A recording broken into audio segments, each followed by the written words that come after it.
off-street parking. Okay. So first thing though, Eli, you sent us updated quotes. Eli, I was hoping. Hey, Rob.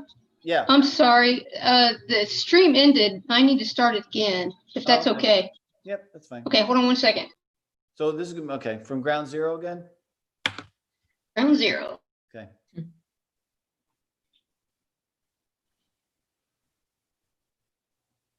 No, there we go.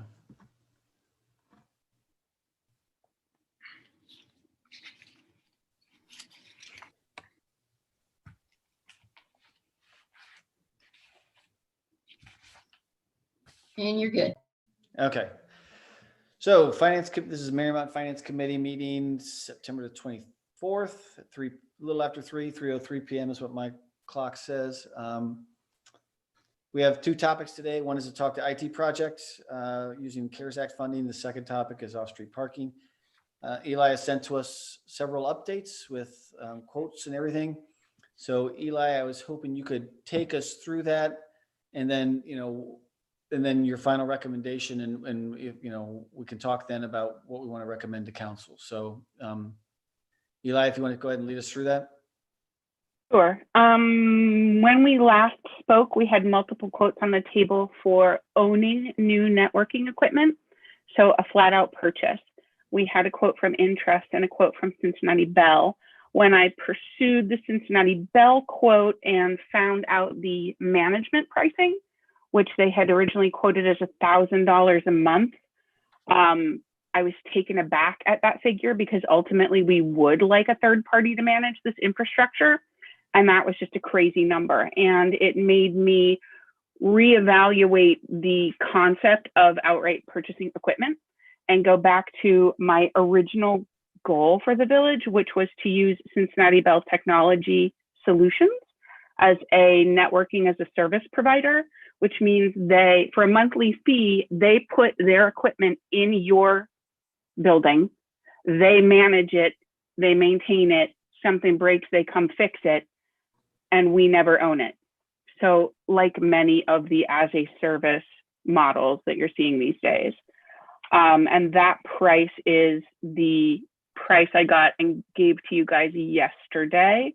So you can sort of compare the Cincinnati Bell telephony Aruba solution, whereby we own this equipment, versus the Cincinnati Bell networking as a service model, where we're essentially renting this equipment and never ever own the equipment. One has management and maintenance built in. The other, you have to pay for maintenance, which was in the quote, and management was not ever in the quote. So I added that on the Excel spreadsheet I sent to you yesterday to kind of give you an apples versus apples understanding of the two. Right. And so can I play back to make sure I'm looking at the numbers right? So you said the network as a service was $57,256. The network as a service component of that is $25,583 specifically. But yes, the whole project cost hits at $57,256, and that includes no labor on my part. Right. Yeah. Yeah. On either one. Yes.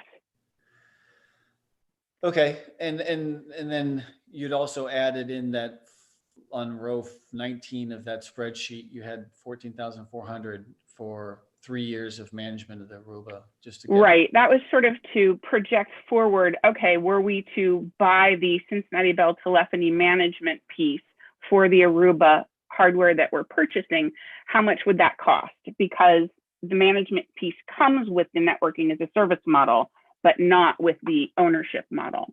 Right. So the sort of apples to apples price was $65,581 versus $57,256, which shows us that there's $6,000 that it costs to manage the networking as a service model versus the ownership model. Right. And let me make sure I understand something. The 25,583, that's a 3-year contract, right? Yes. And when that expires, right, and we go into monthly, let's say, at the bottom of that spreadsheet, it's $641. No, it was $691.25 a month I rounded it up to 700 on that spreadsheet, Right. that we would have to continue to pay in the networking as a service model versus the ownership model. We would pay 400 for management and then another 125 for maintenance and software. But again, on the ownership model, once you hit month 37, you can't buy 1 month of maintenance. You can't buy 1 month of software. So rather than going truly to a monthly, you'd be looking at another 3-year contract for maintenance and another 3-year contract for software. I just divided that up to represent the monthly amount. Okay. Okay, but to go to that point, we can't sign a 1-month contract with CB Cincinnati Bell right now. We got to sign a 3-year deal if we go Yes. with this. Yes. And you're saying this is all paid up front, or? It is, the Cincinnati Bell piece of this is paid up front. The monthly fees that we're going to switch over to are also on that Excel spreadsheet. We'll be going to $300 a month for Cincinnati Bell Fiber instead of our $200 a month for Spectrum. And then we'll be adding these Office 365 licenses, which I had budgeted $300 a month for. But the quote from Intrust today, because they included some backup software and some antivirus and spam filtering, is $541.25 a month. And that would start now. So we'd have these initial capital outlays of, you know, 57,256, let's say, and then we would going forward have an additional 641.25 in expenses every month. Right, and that the ongoing monthly 365, Office 365 is true under both scenarios, as a service and owning the equipment, right? Yes, because that is independent of the equipment. Yeah, okay. So those costs are really, I mean, the same either way. So it's not. Okay. Yes, the only piece of that puzzle that changes is, you know, the interest quote for labor to migrate us over was like $10,000. So if we were to try to find a lower quote for that, again, I don't know who I could even get to quote that. We could try to find wiggle room there, but what we have now going forward, this is it. So this is, I'm going to go back to the report that I'd sent out previously to all of you too. So you originally had 4 projects. There's the recabling of the infrastructure. And so that's the 16,923, is that right? Yep.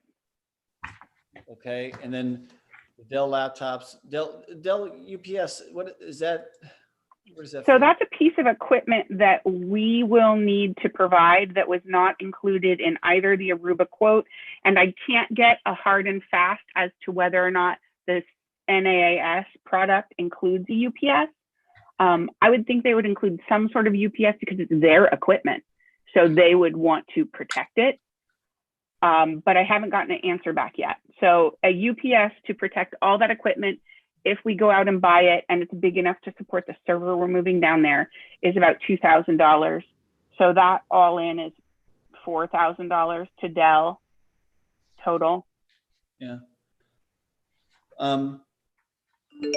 So, and again, I'm going to go back to the report. We said there was recabling, there's replacing the antiquated networking hardware and adding modern networking software.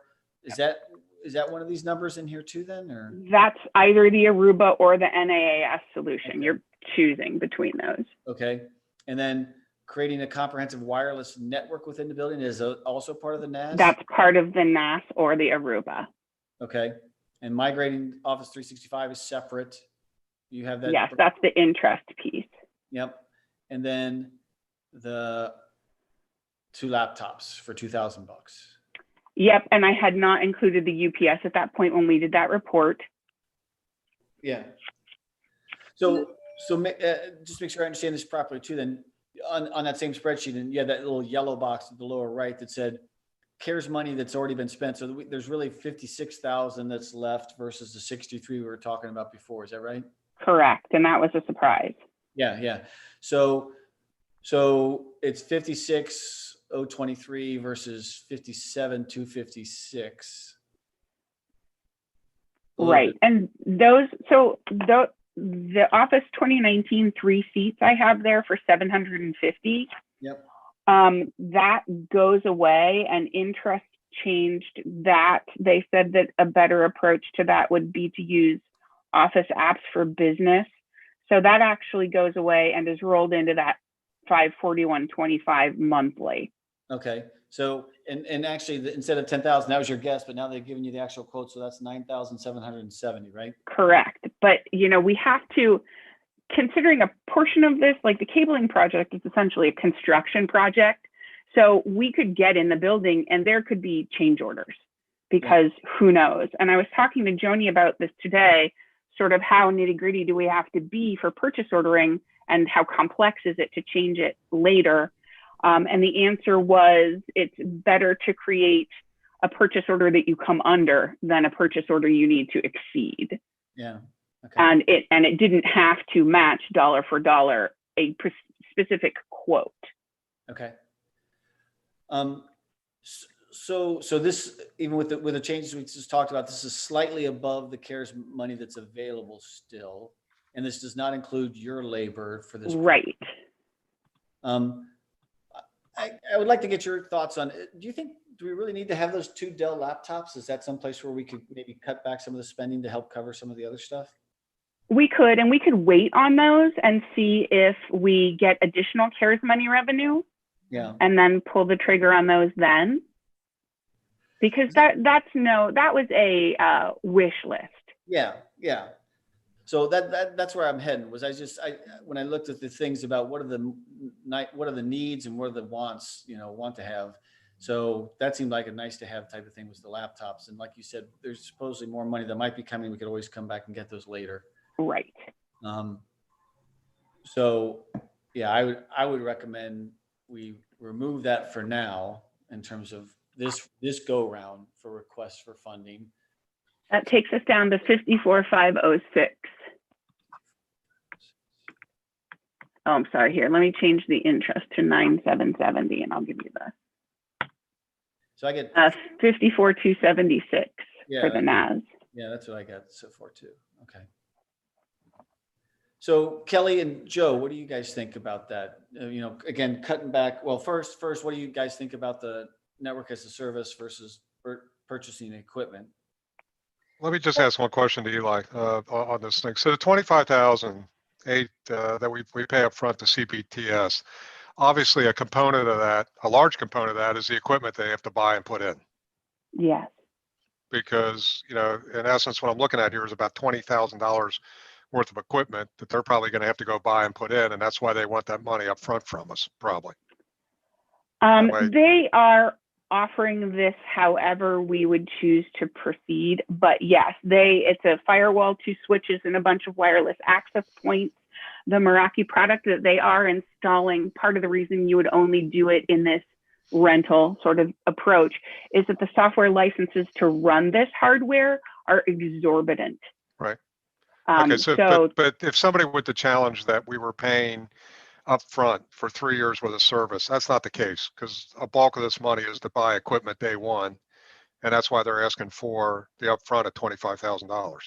Yes, and from what I've understood, we are not the only municipality making this type of purchase with these types of funds. Okay. So but I had a conversation with Bill about the nitty gritty of that, and he seemed comfortable with that. Mm-hmm. Yeah, because even if they come back on a show, we sort of talked about this morning, and I think it was your point. If we get audited, they come back on us and we'd have to pony up some money. We're ponying up money for stuff that we probably would spend money on anyway, right?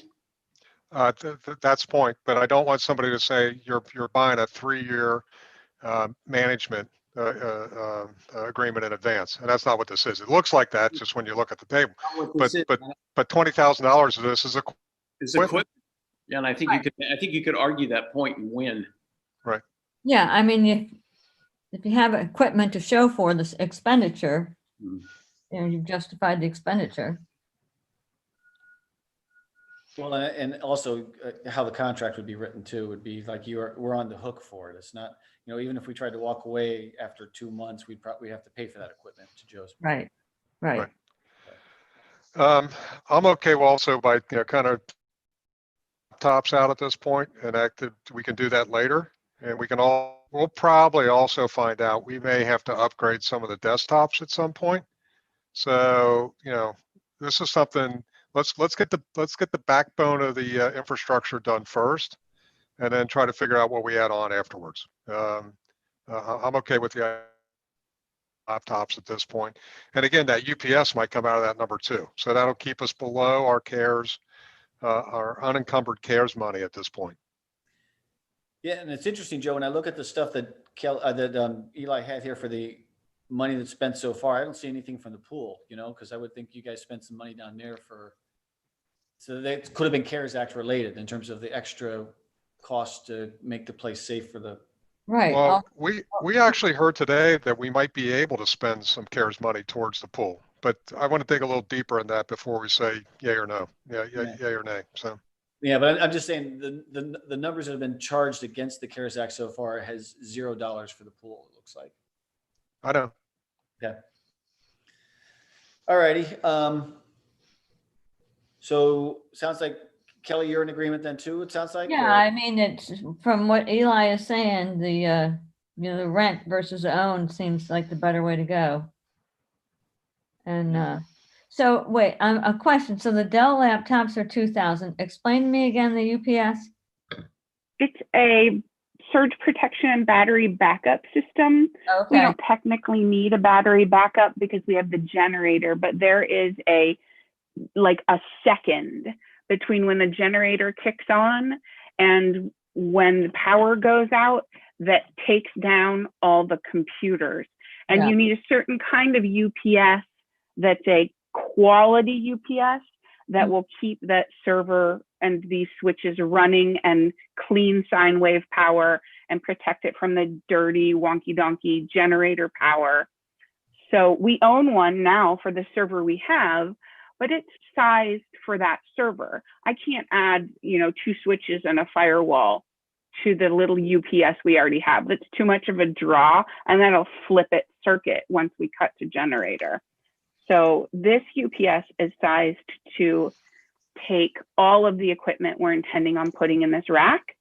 Mhm. However, if Cincinnati Bell, as part of this NAS build out, includes their own UPS, we might be able to get away with me just dragging down the one we already have and putting it on the shelf and plugging our server into it as we are now.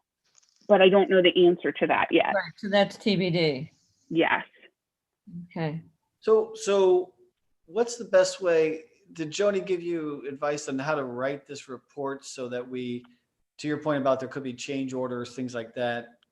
Because we're supposed to put in there, here's the vendor and here's the amount we're spending with them, or here's what we're expecting to spend, but it could be more. I mean, I know we've worded that before. We've had some other things in the past. Yeah, I think that you're supposed to give the disclaimer in the text of the committee report that basically says, these are the quotes we've received, but it could be more, and then make your recommendation.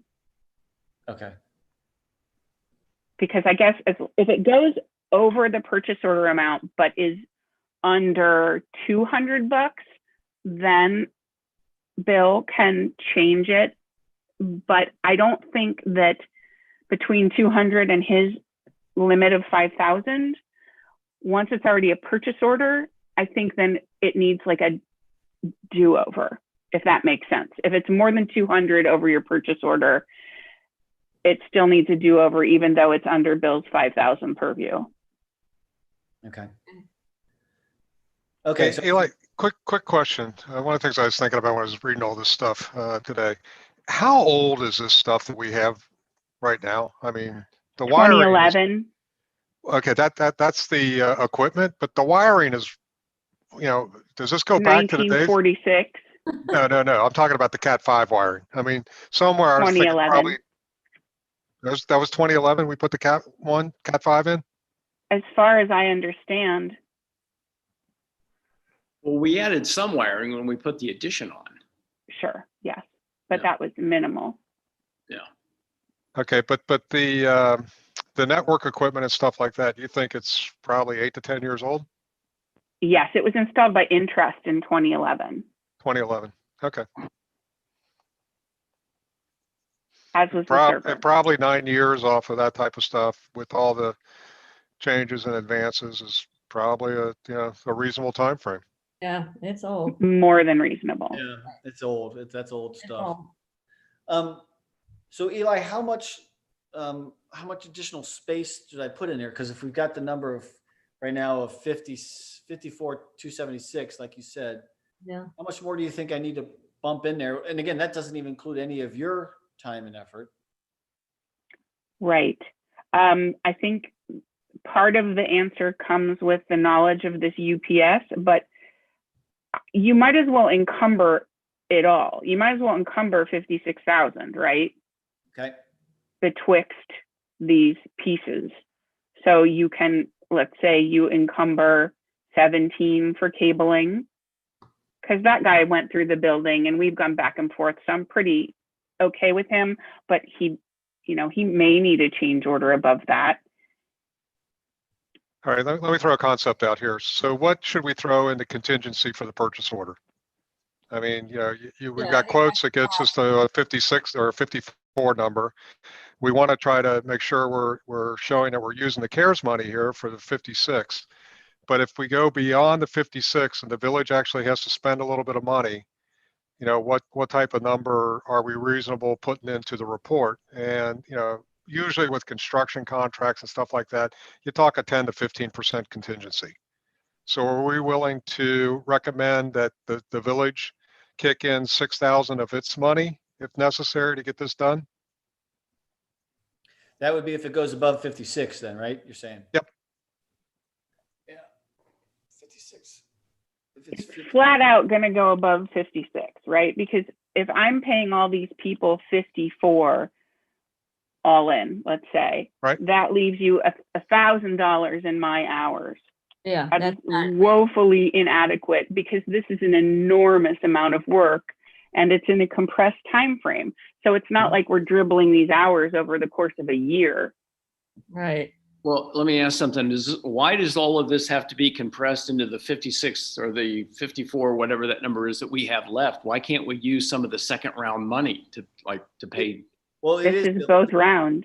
This is We both could, rounds. but we don't know for sure We're when gonna that get. second round money is going to be given to us. So I'm saying Third round. Third round. Third round. Third round. third round. I'm sorry. Yeah, But, this is first so what and I'm saying second. at this point, and we can make the additional contingency. We think there's going to be a third round that'll cover this additional amount. But let's get the purchase order put in now for the right amount with the contingency that the village will pay if we don't see the third round. Yeah, okay. That Do makes you see sense. where I'm kind of going with it? That makes sense. Yeah. And again, the thing will be if we go to, I agree with Joe. If we go over, even if we go over the CARES Act, and if it's Eli's time and effort, if we get 95% of this is already paid for us and we end up only Yeah, covering I mean, 5% of the cost, that's still a great thing for us, and Yeah, because this has to happen. This has to happen. yeah, and especially given this equipment's 9 years old and stuff like that. Right. It's amazing to me. Yeah. So, Yeah. I'd So what- rather we belly up 6,000 and in a year we're bellying up 70,000. yeah. So what I'm thinking about doing in that table that's in the report is I'll just put the original cost and then I'll say up to on the a column to the right, okay? And it'll round up to 56,000 then. Sure. And hopefully, Eli, you can work some magic and maybe get the numbers down a little bit, but we have enough to get moving and get the project cooking. I mean, and if numbers come in a little bit higher, we got a little wiggle room here. Oh, yeah. Hey, and don't forget, guys, it's going to cost maybe around $500, $600 to put that electric circuit over into that room. You didn't calculate that in there, I don't think. No, because you didn't send me the quote. Well, I got a verbal on the guy. I don't have it in paper yet, but that's kind of a good rough estimate. And is Good. that for sure on a circuit that's connected to the generator and for sure going to be good ground through our ground conduit? Yeah. Okay. Definitely going to be connected to the backup generator. And if you want some kind of special grounding, I can arrange for that as well. No, we just have to make sure it is grounded. No, it will definitely be grounded. Yeah, it has to be. I promises. I was there when that whole thing blew up. I know. So do I need to add something in this for the wiring though then too, into the report? I'm I don't just saying, think so. It's under Bill's amount and we can't afford it through CARES money anyway. Right. Okay. Okay.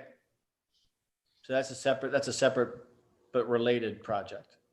Well, just like these ongoing monthlies, right? Like I need Bill to sign the contract to start the fiber build out because that dig is probably going to take 2 months. But that's not within this CARES Act purview. Oh, that's the other thing you talked about in your email then. Right. So yeah, there are pieces of this that aren't really CARES Act stuff. Yep. Okay. Okay. So are we in agreement that we're going to go ahead and go through with this? We're going to say the CBTS network as a software. As a solution, right? As a service. Service. Okay, neither one of us are right, Rob. Yep. Oh, well. NAAS. Yep. Network as, so I'm actually changing the document, the Word document as we speak. So I have CBTS network as a service provisioning and setup. Right now I've got the cost of $16,293. Intrust MS Microsoft Office 365 tenant setup migration is $9,770. It has here PCS cabling to basement. Which number is that? That's the 16,923. 16,923. 16,923. The first line. Okay, okay, I got it. I got it in the wrong row here. Okay, and then I'm going to put in CBTS network as a service is the 25,583, right? Yep. And then take me out of there. Okay. Because yeah, we're not going to do a purchase order for you. We don't need to do any of that stuff. So. Well, Tony had said that in order to, if we're encumbering money for me, that I should sort of come up with a statement that this is out of scope of my normal, whatever. It's not out of scope of my job, but it's hours I would not have normally incurred. But we don't have the margin to even bother with me in this. Okay. So it's just those three things: CBTS, Intrust, and PCS cabling, correct? I would put the Dell UPS in there. Okay. What do you want me to put as a work to be done? Just yes. Dell UPS rack mount, 2,200 volt amps, up to $2,000, I guess. Okay.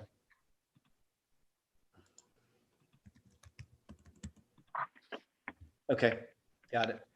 Hey, Eli, just one quick question here. So you're pretty comfortable with CBTS providing all this coverage, and you have checked out their reputation is good on this type of stuff?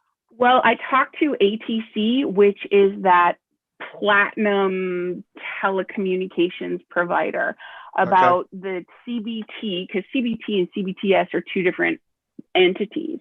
Okay. And about which direction he would do. And he said that he would go networking as a service all day, every day. He sets it up all day throughout the city of Cincinnati, and that their customer service for the networking as a service product is exemplary because it's through CBTS. But that buying hardware through CBT, he's had nothing but problems because the maintenance and support on the CBT side is almost non-existent. Wow. Okay.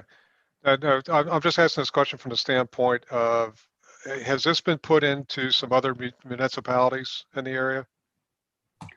Oh, that's a good question. I don't know the answer because our rep that I deal with is a CBT employee. Mm-hmm. She can give me all the down and dirty info about like the fiber circuits in all the municipalities.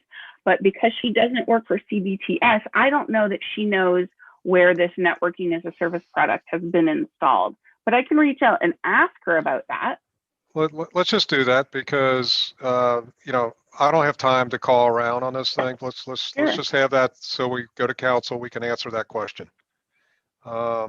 To me, it sounds like they're a reputable guy, but a reputable firm. But at the end of the day, you have to ask some of their current clients to see what they think. Absolutely. Okay. Anything else concerning that, the project here, the IT project? I say good work, Eli, putting all this together. God. Yeah, especially on Thank you. especially on this kind of tight timeline too. I know it's a lot to pull together in a short period of time, so thank you. Yeah, these vendors don't like me. Good. Yeah, that's all right. You got them where you want them, Eli. Right. But yeah, I mean, and those hours are already sunk in, right? Those aren't reflected on this. So Yep. Okay, so what I will do is I will update the report. I will send it out to all of you. If you have any comments, let me know quickly. Because I'd like to try and get this to Joni Friday morning sometime, so she can include it in the packet that goes out. So you're going to take the spreadsheet and make your adjustments and utilize that document, right, Rob? Correct. Okay. Yeah, so again, I sent you a rough draft from before, after our last meeting. And I'm just gonna now fine tune it based on these, again, taking out the laptops and the other changes. I've been making changes to the document as we've been talking, so. But I'll send it out for one last go around so you guys can all look at it. And if you have any other last changes, we'll get those incorporated before sending it to Joni Friday morning. Okay. Hey, Eli, one last question on the CARES money already allocated. I guess the $4,000 even for service department, is that an actual expenditure yet, or is that just a placeholder at this point? I believe it hasn't been paid, but a purchase order was issued, and it was uniforms for Josh. I don't even know what that means or who Josh is, and some sprayers for disinfecting public spaces. So whether or not he's actually like gone out and bought them, I don't know the answer. Well, it's weird that it's a $4,000 even number. That's why I think it's a placeholder instead of an actual expenditure. And let's just run that down, because we're running out of time on the CARES money to get this locked down and know what we have. So I'll follow up with John next time I talk to him. I'm doing it right now. I'll do it Okay. right as soon as Kelly, we're done. you'll follow up with sure. Yes, I will do that. Okay.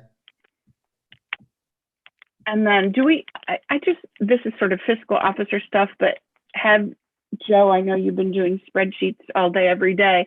Have you done future projecting to see where we are come next April, the month before our next real estate disbursement hits? I'm still trying to get it through the end of the year. And we do have it on the revenue side. Obviously, we've shared that and everybody's looked at those numbers. On the expense side, I still got a little bit more work. I've just been swamped on a couple other things for the village and my normal job down here. So, Right.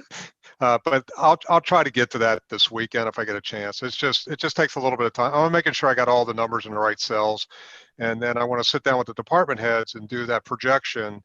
What do we think we're going to spend for the next 4 months of the year? And then we have our 2020 number. I guess I could take it out. My gut's telling me we have enough cash until the real estate taxes next year. But I haven't, I'm more worried about where do we end the year right now. And then Okay. I can take it a little bit forward, but Rob, I think you would tend to agree with me. We're probably okay until we get that next real estate payment next year. So I feel like we're right on the edge. Yeah, I think it'll be definitely worth looking at. To be very honest with you, I have not yet. So that's something maybe I can help out with that a little bit too, is just looking at what our current cash position is and historically when that stuff has come in. So I think that's an additional thing. Joe, we can just build off the work you're doing already for the end of this year. We can just sort of extrapolate a little bit from that too then. yeah, I mean, all I'm doing is just basically taking the prior year and projecting and then just making adjustments based on what people know. I mean, and we're going to have this discussion anyway, because we're going to have to, look at the budget a little more granular, probably before the end of the year. Yeah. Well, and Joni was concerned that her overage, because my hours come out of salaries, clerk, treasurer. So she's showing over by the amount that we spent on me to get the website stood up. These additional hours that I bill out are going to make her further and further and further off budget. And she's concerned that that impacts the perception of her ability to run her department. And Right. I think there was bonuses tied to that. Right, right. And, It'll be noted that why the overage occurred. I mean, it's just that simple. right, right. We said when we created that bonus plan that we said, if there was something that was truly outside of their control, you know, if it's a decision that the council made to do this work, then that would not be held against them in any way. Okay, as long as that's in there. Yeah, we did. We put that word in there to make sure. Just like for Deanna too, you know, the income tax returns, how much refund she has. Oh, those refunds. Yeah, that's ridiculous. He has no control over that. So Yeah. we put that kind of stuff in there to, you know, ensure people don't get penalized in any way that for things that are truly beyond their control. Okay. So, Yeah, there's in the years when I've looked at budgets and actual to budget, anybody that hits their number exactly, I'm more worried about that Right, than I 'cause they're am lying. when there's differences, because you can figure out the differences and talk about the differences. When somebody's right on, you have to be concerned. I mean, there's some management going on there that you have to kind of take a look at. okay. All right. Is there anything else with the IT project then? And for me, No? Okay. So if Eli, if you want to sign off, feel free to. Thank you for your help. Like Bill said, it's been great, all the work you've done. I appreciate that. And bravo to Eli. yes. Thanks, guys. And so yeah, then for the second topic, wanted to talk about just the off-street parking. I feel like we're sort of swirling around, circling on this thing. I don't, Bill, have you heard any more from MPF or anything for, you know, the funding stuff we talked about?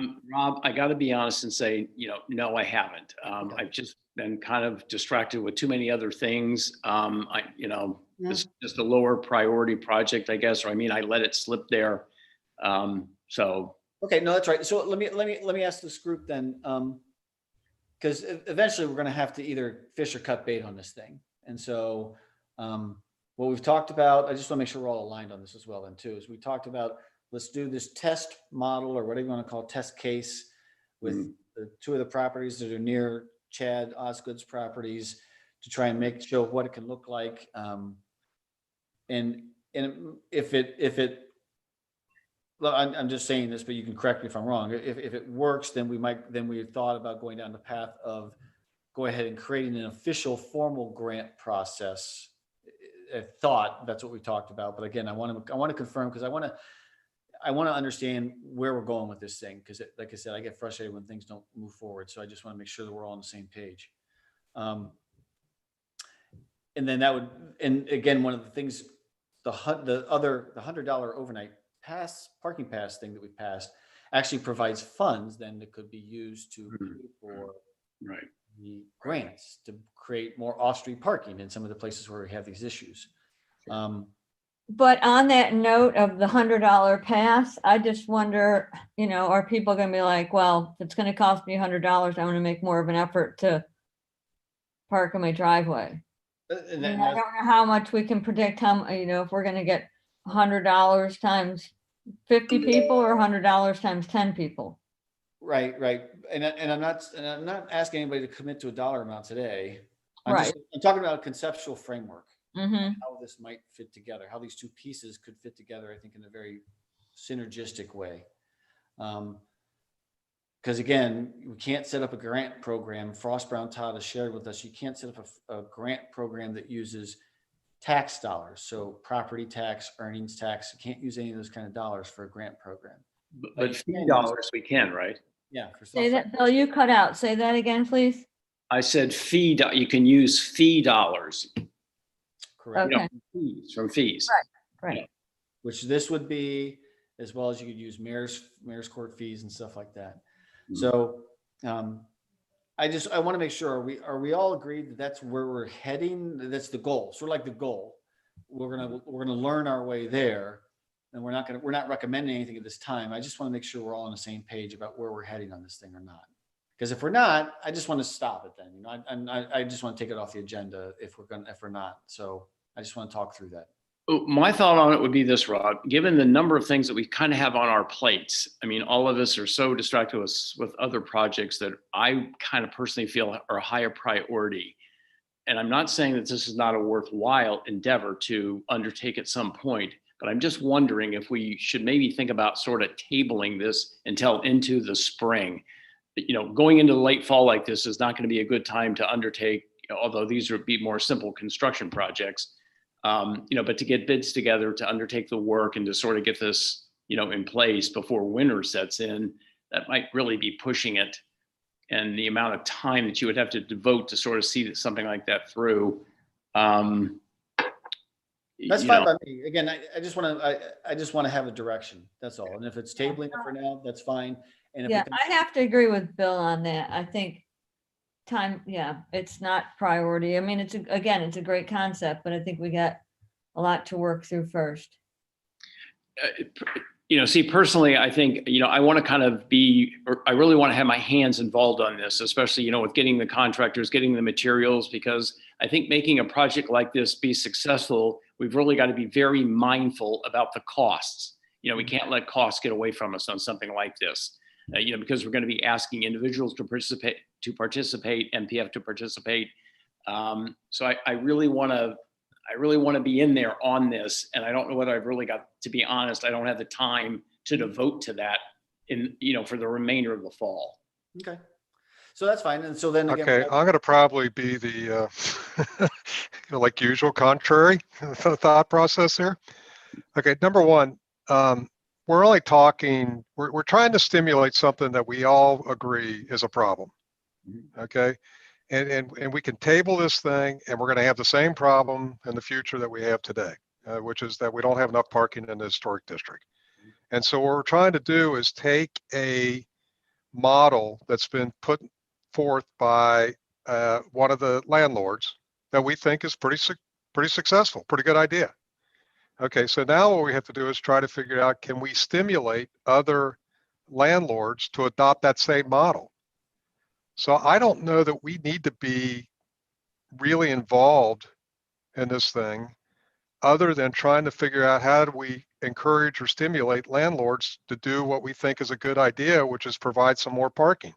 And again, we're not talking about allocating, large sums of money to do this. We're only talking about a small amount to see if we can get started, and on a pilot program to see if it works. I mean, we could expand it later. But quite frankly, I view this thing as being something that we're just going to let the landlords, do most of the heavy lifting in this process. We're just trying to figure out how to stimulate the process. Well, Joe, I kind of disagree with you on that one. We're going to go to the landlords and propose the project and lay out what it is we want to do and lay out the cost sharing in the thing. Maybe down the road you can get a landlord to do that. I just think initially me or somebody is going to have to oversee the project, the actual putting together the elements that get the parking pads in place. Okay, but Bill, right now we haven't overseen two different landlords who have gone two different directions with the parking pads. And so what we're trying to do is say, wait a minute, we prefer one style parking pads versus the other one. Yeah, and with our contribution, we can kind of, in essence, encourage what we think is the right way to do it. Yeah, but who's going to sit there and make sure that you get what you want? Well, and when we say our contribution, who is our? I mean, is it MPF? Is it, I guess I would want. I think initially the way it was breaking down is it's a three-way split. I think the landlords, MPF, and the village. Mm-hmm. Am I right, Rob? Yes, that's what we talked about. Yeah. And Bill was working with MPF on that part of it. And Bill was also, I know you were talking to some other people about costs to build some of these the nicer parking pads.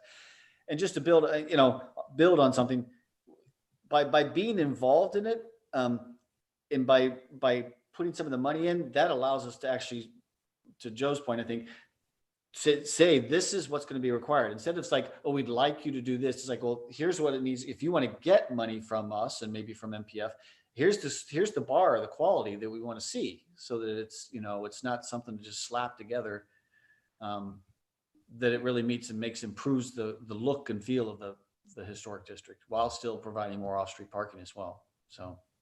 I kind of view this as a partnership between, the landlords in the village, and if the MPF wants to participate, that's great. We can do a three-way partnership.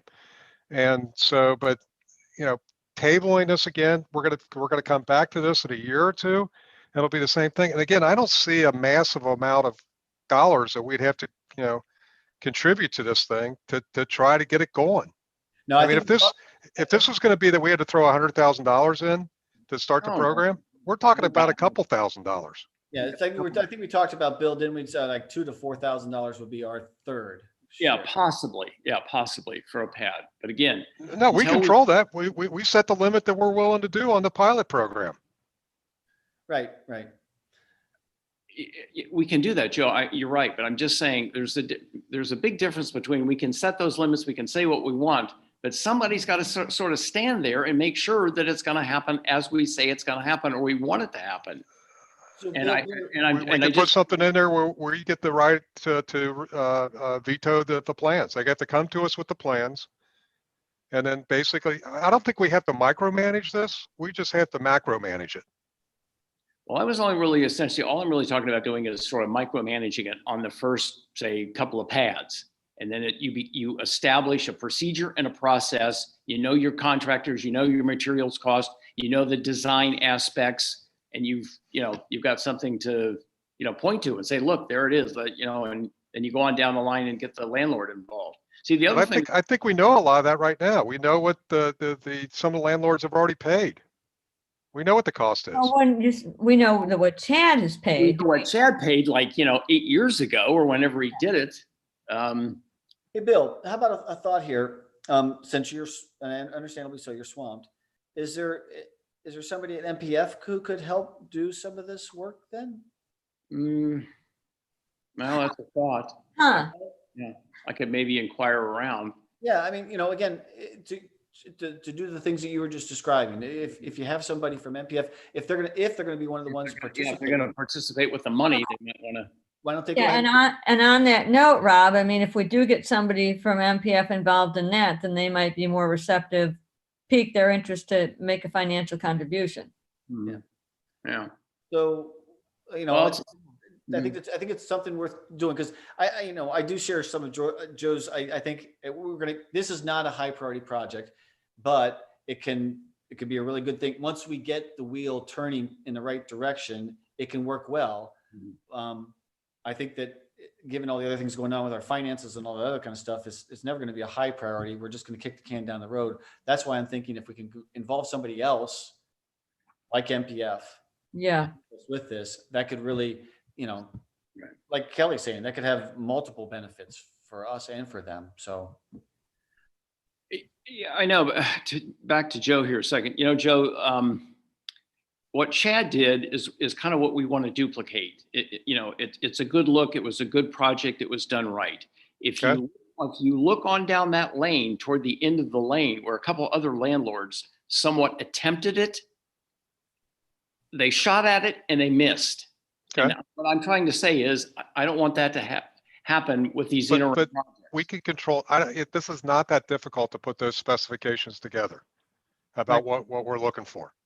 I mean, we already have two models, and I think everybody agrees that we like the one model versus the other model. Yeah, very much. So to put specs together is going to be, I think, pretty easy. I don't think we're that far away from, potentially, having something that works. I don't think we have to be out there to watch the concrete pour. Yeah. But I guess what's the process with communicating with the landlords once we have, saying this is what we want you to do? Chad has said he would help us pull that meeting together. And so, again, I think it would be all three partners, right? It's the landlords, the village, and MPF. And Well, let's start with talking to somebody at MPF and see what we can do with them. Well, like you said, I could ask around or inquire around if there'd be somebody at MPF that would want to sort of take this on. Because as it stands right now, I mean, yeah, Joe, we can point to Chad's pad, but we don't have it down. We don't really have design specifications down on paper yet. No, but you can take a picture. It's a parking space. This is not. We're not trying to build the Taj Mahal here. I know. But again, look, all you have to do is look down the lane if you want to see how far off you can get on a project like this. If we don't really care about the outcome here and you just Okay, want. so let's do it this way. Rob, so Bill, you're going to talk to NPF to see if there's any interest at all to partner up on this thing? I And will. see if there's somebody within NPF that wants to do it? Sure. And then, Rob, you want to poke around to see if there's anybody else that wants to partner with us for that third? Did you freeze up? See if there's anyone else out there that might be willing to partner with us on this, on the third of the cost? Yeah, I could go ahead and do that. Like who do you think that would be? Huh?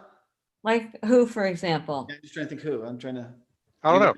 You got I'll let Rob Noodle on it and try to figure it out. I'm just saying, if NPF doesn't want to do it or there's no desire, then we find somebody else. I mean, my sense is if we don't keep movement on this thing, it'll just go on the back burner and we'll be talking the same thing a year or two from now. And to me, it sounds like a great idea.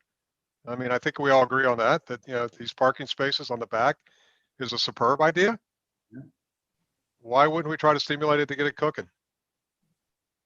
Okay, well, I'll be happy to do that. So while Bill's talking to NPF, I'll try and think of brainstorming of other people who might be willing to partner then. So, sure.